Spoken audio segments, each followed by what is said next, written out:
नमस्कार। आइए बात करते हैं सबसे पहले आपकी कनिष्ठ उंगली के बारे में। कनिष्ठ उंगली व्यक्ति के जीवन के अंदर ज्ञान के स्तर को बताती है, बुद्धि के स्तर को बताती है कि भाई ज्ञान पूरा है, बुद्धि की कोई कमी नहीं है, सही डिसीजंस भी ले लेते हैं। तो ये सब चीज़ें अपने आप में ठीक है। सेकंड पर कुछ स्क्रैचेस के निशान होने के कारण हाँ मैं ये ज़रूर कहूँगा कि किसी भी जल्दबाजी से बचें, अपने व्यवहार पर नियंत्रण रखें। आपके व्यवहार के कारण दूसरे व्यक्ति प्रभावित हो या उनको तकलीफ हो तो इस बात का आपको ध्यान रखना है। तो इतना ही इस कनिष्ठ उंगली का फल है। कुल मिलाकर अपने आप में धन के आगमन ठीक ठाक आ रहे हैं। अब बात करता हूँ सूर्य की उंगली के बारे में। सूर्य की उंगली यश के लिए, मान सम्मान के लिए और कुल मिलाकर के यात्राओं के लिए, एक्सीडेंट्स के लिए बहुत सारे कारक हैं जिनके लिए जानी जाती है। यदि मैं देखता हूं तो इसके फर्स्ट और सेकंड पर्व के ऊपर कोई बहुत ज़्यादा अच्छे कोई ऐसे चित्र नहीं मिले कि व्रत का चिन्ह मिल जाए या कोई त्रिशूल मिल जाए या कोई यहाँ पर त्रिभुज मिल जाए, ब्रैकेट्स मिल जाए, ऊपर वाली फिंगर पर कोई ज़्यादा अच्छे फल के वो नहीं है संकेत ग्रहण शक्ति के। तो कुल मिलाकर यश सम्मान जिस भी चित्र में रहते हैं वहाँ पर सामान्य रूप से व्यक्ति का सामान्य सा अपने आप में यहाँ समझिए यश और सम्मान है।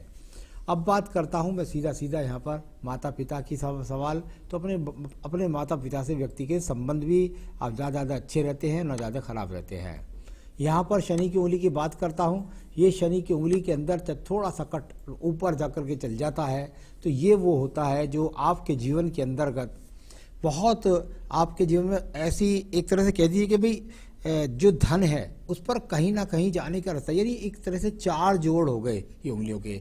जब इस प्रकार के जोड़ हो जाए तो और साथ ही साथ नीचे वाला पर भी एक आर्थिक कटका निशान लग जाए तो कुल मिलाकर के व्यक्ति के पास में धन जीवन में रुकता नहीं है। एक तरह से कह सकते हैं कि धन ना रुकने वाली योग तो आ जाए पर पता लगा कहीं ना कहीं किसी ना काज किसी व्यापार में लग गया, कभी कोई गलत संगत में लग गया या कहीं गलत किसी ने लगवा दिया।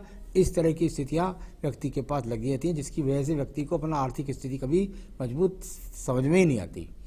बात कर लेता हूं यहाँ पर आपकी सीधा बृहस्पति की उंगली के बारे में। बृहस्पति की उंगली जानी जाती है पत्नी से संबंधों के लिए, जानी जाती है ईश्वर की कृपा के लिए और साथ ही साथ जानी जाती है आपके पास तीर्थ यात्रा कितनी है, दान पुण्य कितना करते हैं, ऐसी स्थिति के लिए भी जानी जाती है। यहाँ थोड़ा सा टर्न लेकर के शनि की उंगली ऊपर चढ़ने का जब प्रयास करे उंगली तो व्यक्ति का धन के प्रति आकर्षण बहुत ज़्यादा होता है, बहुत ज़्यादा धन चाहता है, लेकिन चढ़ जाने के कारण व्यक्ति के जीवन के अंदर संघर्ष बंधन के लिए बना रहता है। तो ये हमेशा का नहीं है, तो मैं कुल मिलाकर फल बोल रहा हूँ। अपने आप में कब कब क्या क्या स्थिति होती हैं वो अलग अलग समय पर होता रहता है। आइए बात करते हैं इसके बाद आपके अंगूठे पर चलता हूँ मैं। पहले आपका देखिए फर्स्ट पर्व यानी मानसिक पर्व, और जहाँ आर्थिक पर्व की बात आती है या तर्क शक्ति की, तो धन के लिए किसी से भिड़ भी जाए, झगड़ भी जाए, इस तरह की स्थितियाँ भी हैं। तो और साथ ही साथ संघर्ष भी होगा क्योंकि ये सर्जिकल चिन्ह भी हैं और एक्स के और स्टार के चिन्ह भी हैं शुक्र पर्वत पर नीचे अंगूठे के, तो यानी धन के लिए संघर्ष। अब बात करता हूँ आपके बुध पर्व के बारे में। बुध का पर्व संपर्व के रूप में यहाँ पर संपर्व होगा, धन के आगमन बनाएगा और साथ ही साथ कोई बेहतरीन रेखा यहाँ पर बुध पर्वत पर खड़ी नहीं है। अगर बेहतरीन 2 से 3 रेखाएं खड़ी होती हैं तो व्यक्ति के पास धन के अच्छे मार्ग बने होते हैं और कहीं ना वहीं उसके पास संगठित धन भी होता है, जुड़ा हुआ धन भी होता है। सूर्य पर्व के नीचे जाकर के देखिए, एक आपको यहाँ पर ऐसा लगेगा त्रिभुज जैसा, के लिए स्वतंत्र त्रिभुज न होने के कारण इसका कोई आपको फल नहीं मिला किसी प्रकार के। यहाँ पर अगर देखूँ तो राज्य सरकार के से सहयोग के फल भी नहीं मिले। पर्वत एकदम सूर्य के नीचे सपाट एकदम पर्व, यानी कि यश सम्मान की बात करें तो यश सम्मान कोई दूर तक नहीं, साथ ही साथ राज्य सरकार से कोई लाभ नहीं, कोई बहुत ज़्यादा यात्रा के योग भी नहीं। अब बात करता हूं आपके यहाँ पर सीधा शनि पर्व की। शनि पर्व के लिए मैंने भाग्य रेखा को हमेशा इन्वॉल्वमेंट माना है।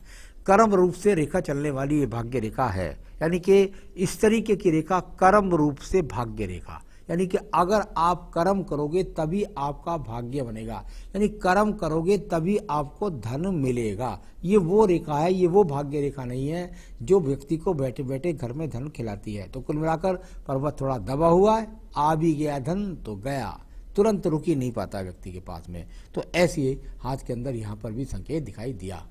अब बात करता हूँ बृहस्पति के पर्व के बारे में। बृहस्पति पर्व पर पहले तो कोई बहुत अच्छी रेखा नहीं, जब बहुत अच्छी रेखा नहीं तो व्यक्ति गाड़ी भी ले ले तो पता लगा कुल मिलाकर कर्ज में ले ली, अगर किसी प्रकार का शौक करे तो कर्ज में करा। वर्तमान की स्थिति बोल रहा हूँ, अभी बहुत अच्छे संकेत यहाँ पर ये नहीं मिलते। अब मैं बात करता हूं इसके बाद में आपकी हृदय रेखा की। हृदय रेखा और एकदम सीधी जाकर एकदम जाकर डाउन होगी लास्ट में, ये अच्छा संकेत नहीं है।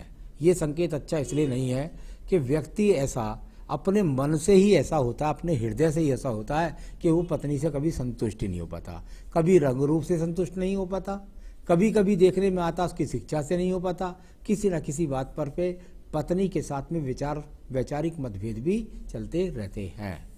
तो ये हृदय रेखा है इस प्रकार की यहाँ पर। अब मैं बात करूंगा इसके बाद मंगल पर्व कर्म रेखाओं के रूप में जाना जाता है। मंगल पर्व कर्म रेखा का यहाँ पर अच्छा खासा रोल नहीं है। कुल मिलाकर करते भी हैं, कभी सुस्त भी हो जाते हैं, कभी करते हैं कभी सुस्त हो जाते हैं। थोड़ा सा रेखाएं आपस में अंदर के पर्वत के अंदर काट भी रही हैं, यानी ऐसे व्यक्तियों को मकान बने तो बहुत कर्ज के साथ में मकान बनता है। तो कुल मिलाकर ये बहुत ज़्यादा मेहनत कश स्थिति को नहीं दर्शाता। अब मैं बात करता हूँ आपकी थोड़ा सा हृदय, ये आपकी जो बुद्धि रेखा है थोड़ी सी जाकर के ढलान हो जाती है, फिर जाकर एकदम उठ जाती है। अब होता क्या है, बुद्धि रेखा थोड़ी सी अलग हटके चले तो कुछ टेम्पर व्यक्ति का लूज होता है, यानी कुछ क्रोधी स्वभाव का होता है, साथ ही साथ अड़ियल स्वभाव का होता है। पहले बैलेंस में चलती है, फिर जाकर एकदम बुद्ध पर्वत की तरफ देती है। बस बुद्धि के अंदर ऐसा ही है कि बस धन आ जाए धन आ जाए धन आ जाए। तो ये इस तरह का इन रेखाओं का फल माना जाता है। मैं बात करता हूं इसके बाद में आपके सीधा द्वितीय मंगल पर्वत की। भगवान की कृपा से यहाँ पर कोई झगड़ा झंझट मुकदमा इस तरह का यहाँ पर कोई भी योग नजर नहीं आता। एक मंगल रेखा का यहाँ पर एक ओवरलोप रेखा करती हुई रेखा है, ये इसको कहते थे, ये यहाँ से निकली चंद्र पर्वत से और सीधा बृहस्पति पर्व को देखे तो व्यक्ति टेम्पर भी लूज कर लेता है, साथ ही साथ स्वप्न देखता है बहुत बड़े बड़ी मकानों के, कोठियों के। तो ये इस तरह की, इसको कई बार सुमन रेखा भी बोल देते हैं। तो ये वो रेखा आपकी यहाँ पर दिखलाई पड़ती है, तो इसका ये फल माना जाता है। अब बात करता हूँ इसके बाद में आपकी सीधा यहाँ पर चंद्र पर्वत के बारे में। मानसिक डिप्रेशन, मानसिक रोग, या साथ ही साथ एक तरह से कह सकते हैं तीर्थ यात्राएं, बहुत बड़ी विदेश यात्राएं, इस तरह के संकेतों के लिए चंद्र पर्वत को जाना था। बिल्कुल सपाट है, कुल मिलाकर के कोई बहुत बड़ी तीर्थ यात्रा नहीं, कोई बहुत बड़ी यात्रा नहीं, किसी प्रकार का कोई विदेश जाने का मन में ख्याल भी नहीं, और कुल मिलाकर के कोई डिप्रेशन का योग भी नहीं। भाग्य रेखा को देखिएगा, भाग्य रेखा है बहुत ज़्यादा उचित नहीं है। अगर मैं देखूं तो इसको, ये भाग्य रेखा का मैं स्वरूप ही नहीं बोलता। ये अपने आप में वो है, बस ठीक है कुछ कर लिया उसका चल दिए। अब उसके बाद यहाँ आयु रेखा इस जगह पर आ गई। इस समय पर जो आपकी आयु चल रही है वो आपकी 42 वर्ष है। 78 का आपका जन्म है, तो यहाँ कुल मिलाकर 42 वर्ष की आपकी आयु है। यहाँ से बहुत हल्की सी टूटी, फिर मुड़ी, फिर टूटी, फिर चली, फिर हल्की सी चली, और फिर उसके बाद थोड़ी सी रेखाओं ने काटा भी, कुछ माइनस रेखाओं ने।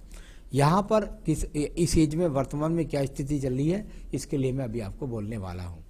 तो ये इस तरह की आपकी भाग्य रेखा कोई बहुत ज़्यादा जब घुमावदार हो जाए, जब भाग्य रेखा घुमावदार होकर के चले तो व्यक्ति के रास्ते में भी आड़ा टेढ़ा ही चलता है, यानी कि कभी भाग्य बहुत चल गया, कभी रुक गया। तो थोड़ा सा यह ऐसा कह सकते हैं कि व्यक्ति के जो भाग्य है वो बहुत देर में आड़े टेढ़े रास्तों से जाकर जब उसका साथ देता है, तो इस तरह की आपकी भाग्य रेखा भी है। यहाँ बात करता हूँ इसके बाद में आपके शुक्र पर्व के बारे में। व्यापारिक रेखाएं बहुत ज़्यादा मजबूती के साथ नहीं दिखाई दी।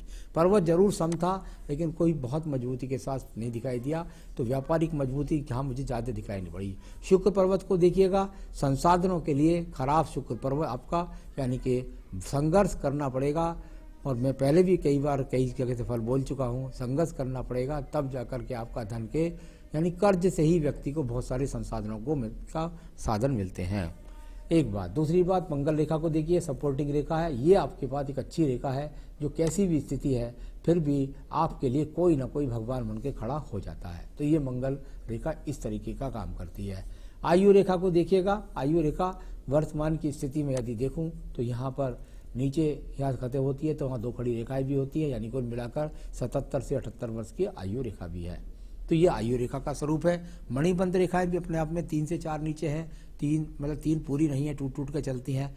हाँ ठीक है, पत्नी का सहयोग भी मिल जाएगा और कुल मिलाकर संतान का सहयोग भी मिल जाएगा, धन की आवश्यकता भी पूरी होती रहती है। ऐसा इनका फल बोला जाता है। अब मैं बात करता हूँ आपके सवालों की। सबसे पहला सवाल है आपका, क्या कोई पितृदोष है? असल में क्या है, जब पंडितों को कुछ मिलता नहीं है तो वो कह देते हैं भाई आपका पितृदोष है कोई। यहाँ पितृदोष के जो सिंबल्स होते हैं, जो निशान होते हैं, जो चीज़ें हम हस्तरेखा से पूरी तरीके से जान जाते हैं, कहीं से कहीं तक आपका कोई भी पितृदोष नहीं है। यदि आप जन्मपत्री मुझे दिखलाएंगे तो उसके द्वारा मैं बहुत सारी बातों को बता सकता हूँ और उसमें भी देख सकता हूँ, वैसे पक्का बता सकता हूँ कि पितृदोष का हाथ ये नहीं है। मकान कब तक बन जाएगा, ये आपका सवाल है कि मकान कब तक बन जाएगा। मैंने बार बार पूरे हाथ में बोला कि भाई आपका मकान या जो भी चीज़ बनती है उसके लिए आपका जीवन के अंदर कर्ज का रोल चलता है, क्योंकि कितनी जगह पर मैंने देखा था कि शुक्र का संसाधन अच्छे तरीके से कहीं भी दिखाई नहीं पड़ता था। तो यहाँ अगर कुल मिलाकर मैं देखता हूँ तो मकान के लिए जब आप मुझसे कहते हैं और आज की उम्र आपकी 42 वर्ष है, तो इसके बाद एक हल्का सा ट्रायंगल्स कह सकता हूँ, लगभग ऐसे समझिए कि अब से 2 साल बाद आपको मौका मिलेगा और उसमें भी आपको कर्ज का सामना करना पड़ेगा, यानी कि धन के साधन कहीं ना कहीं से बनेंगे और तब जाकर वो आपको मकान ले सकते हैं आप।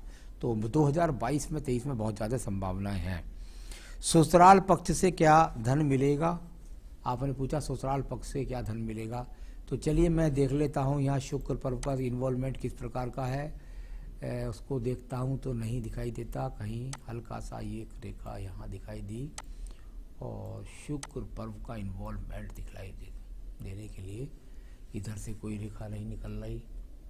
और थोड़ा थोड़ा कभी मैंने देखा है जैसे ये रेखा जब ज़्यादा ढलान ले जाती है तो ये कहीं ना कहीं आपको जहाँ पत्नी से वैचारिक मतभेद दिलाती है तो कहीं ना कहीं से ये मंगल पर्व से निकल करके हृदय रेखा में जाती है, तो तब व्यक्ति को कहीं ना कहीं व्यक्ति को थोड़ी सी निश्चित रूप से आपको सपोर्ट मिलेगी ससुराल पक्ष से। कौन सा रत्न अच्छा रहेगा, क्या एक और अच्छी कार ले पाऊंगा, सर कर्ज से ही ले पाएंगे जो भी ले पाएंगे। तो चलिए ये तो मैंने बताया आपके सवालों के जवाब। अब बताता हूँ आपको क्या रत्न बनता है आपका रत्न ना माणिक बनता है, ना ही आपका रत्न मूंगा बनता है। कोई भी पहनेंगे काम व्यापार सब में बाधा आ जाएगी। मेरी तरफ से आपका रत्न बनता है श्रीलंकन पुखराज, इसको आप पहने, इससे आपको तरक्की उन्नति और सब साधन आपके खुल जाएंगे रास्ते। और यदि आपको मिल जाए तो ठीक है, नहीं मिले तो आप मुझसे संपर्क कर सकते हैं, मैं आपके स्थान तक अंगूठी बनवा कर पहुँचा सकता हूँ। तो बेहतरीन सा पुखराज श्रीलंकन, साथ ही रात बस पूजा में सब बाधाओं को दूर करने के लिए केवल बस सुबह शाम बजरंग बाण पढ़े, केवल हनुमान चालीसा पढ़े, हनुमान अष्टक पढ़े, ये चीज़ें पढ़े, फिर देखिए आपके जीवन में काफ़ी कुछ रास्ते आपके खुल जाएंगे। नमस्कार।